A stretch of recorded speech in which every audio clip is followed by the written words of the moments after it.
लोकसभा निवडणूक 2024च्या अनुषंगाने जास्तीत जास्त मतदारांनी आपल्या मतदानाचा हक्क वापरून मतदान करावे व लोकतंत्र मजबूत करावे हे उद्दिष्ट मतदान विभागामार्फत ठेवलेले आहे।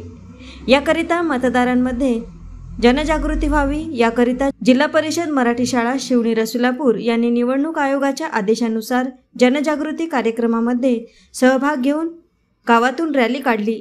रॅलीमध्ये विद्यार्थ्यांनी हातामध्ये घोषणाचे फलक घेऊन बनवूया मजबूत आपले मन, मतदान करा सर्वजण, सुरुवात करूया मतदान करूया अशा विविध प्रकारच्या घोषणा व नारे देत विद्यार्थ्यांनी मतदानाचे महत्त्व गावकऱ्यांना सांगितले। यावेळी शाळेचे सर्व शिक्षक, शिक्षिका, कर्मचारी, शिक्षण समितीचे सदस्य, ग्रामपंचायतीचे सरपंच, उपसरपंच, सदस्य, पाणीपुरवठा कर्मचारी, ग्रामपंचायत कर्मचारी, पोलीस पाटील, अंगणवाडी सेविका, आशा भगिनी यांचाही सहभाग होता। AS न्यूज महाराष्ट्राकरिता शिवणी रसुलापूर येथून प्रतिनिधी मिलिंद कडू।